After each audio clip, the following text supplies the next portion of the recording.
You ever feel like you're doing everything you're supposed to do, You work hard, you put money aside, but that feeling of true financial freedom, it just stays on the horizon, right? Well, what if I told you that's not a coincidence? There's a very specific reason you feel stuck, and it all boils down to one powerful concept. Let's get into it. This right here, this is a really tough idea to swallow, but it's absolutely crucial. The system is working. It's working perfectly, actually. But it might not be working for you. It's using your effort, your time, and your savings to make someone else rich. It's a shocking thought, but understanding it is the first step to changing the game. You see, here's the fundamental trap of the traditional path. Your hard work has a built-in ceiling. You're trading 1 hour of your life for 1 unit of pay.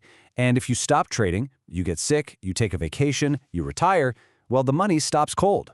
It's like you're climbing a ladder with all your might, but as we're about to see, that ladder might be leaning against the completely wrong wall. And this comparison from Robert Kiyosaki just drives the point home. He talks about his poor dad, a highly educated, hardworking man who died stressed out and buried in bills. Then there's his rich dad, who actually worked less and less over time, yet his wealth just kept growing. The difference wasn't about who worked harder, it was about which wall their ladder was on. So what is this secret weapon the rich dad had?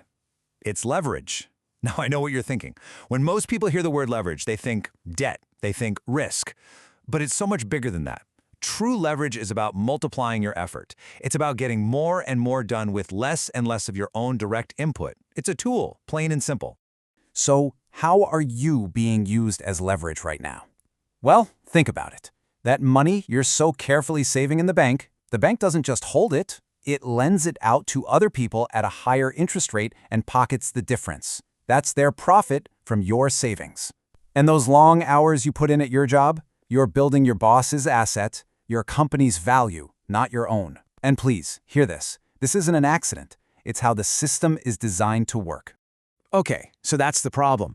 If the system is set up for you to be the leverage, how in the world do you flip the script? Well, the good news is there's a blueprint. It's a 3-part plan for taking back control. And it doesn't start with money. It starts with your mind, then a plan, and finally, action. Let's start with your mind. How many times a day do we hear this, or even say it ourselves? I can't afford it. According to Kiyosaki, this is one of the most destructive phrases in your financial life. Why? Because it's a statement. It's a dead end. The moment you say it, your brain just shuts down and accepts defeat. End of story. But watch what happens when you make one tiny change. Instead of a statement, you ask a question. How can I afford it? See the difference? Suddenly your brain doesn't have a choice. It has to switch on. Start looking for solutions, start creatively problem solving. That little tweak turns your mind from a closed door into your single greatest financial asset. All right, next up, the plan. Now this is a wild idea, but hear me out. Most people already have a financial plan. They just don't realize it's a plan to be poor. Think about it. When someone plans for their income to go down in retirement, what is that? That is a plan. It's an unconscious plan to have less. A real plan, on the other hand, is deliberate. It's conscious. This is what Kiyosaki did when he was starting out broke. He set a super specific goal, financial freedom. He defined exactly what that meant, the day his income from assets was greater than his living expenses. And he gave himself a deadline. From that day on, every single decision was filtered through one simple question. Does this get me closer to my plan? Okay, so you've got the mindset, you've got the plan, but this next part is where almost everyone gets tripped up. I want you to think about a quick riddle. There are 3 birds sitting on a fence. 2 of them decide to fly away. So how many birds are left? The answer is 3. All 3 birds are still sitting right there on the fence. And that riddle explains everything, doesn't it? Deciding to do something is not the same as actually doing it. And that gap, that space between making a decision and taking real action, that is the graveyard where financial plans and dreams go to die. This is the final, most important pillar, action. So why is taking action so unbelievably hard for so many people? Well, our entire education system trains us to be terrified of making mistakes. In school, the smart kid is the one who has all the right answers and never messes up. But in the real world of building wealth, that's a recipe for disaster. You learn by doing, by falling on your face, by making a mistake, learning the lesson, and getting back up again. So what's the whole point? All this work on your mind, your plan, and taking action, where does it all lead? It all points to one single goal, the absolute engine of financial freedom: acquiring real, income-producing assets. So what even is an asset? Forget the complicated definitions your accountant might give you. The source gives us a definition that is so simple, it's brilliant. An asset is something that puts money in your pocket. A liability is something that takes money out of your pocket. That's it. Full stop.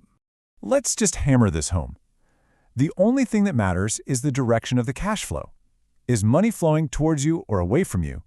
Using this rule, that house you live in, the one everyone calls your biggest asset, well, if you're paying a mortgage, taxes, and insurance every month, it's actually your biggest liability. The cash is flowing out.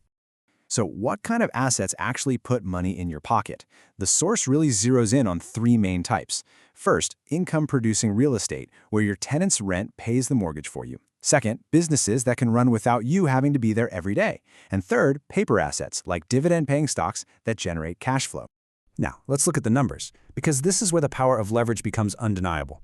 Let's say you have $20,000 to invest. If you put it into a standard mutual fund, maybe in 7 years it grows to $28,000. Not bad. But what if you use that same $20,000 as a down payment to buy a $200,000 rental property?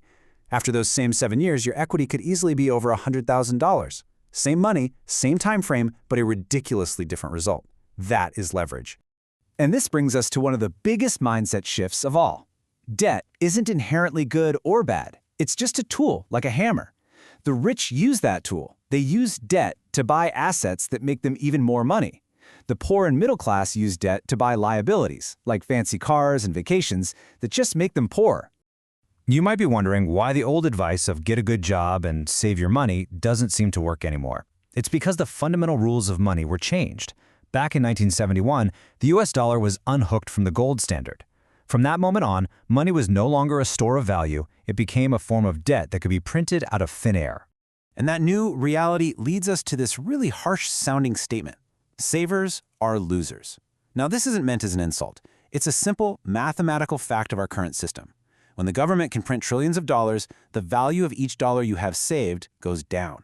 If inflation is at 4% and your savings account pays you 4%, you're not winning. You're just breaking even before taxes. You're running in place.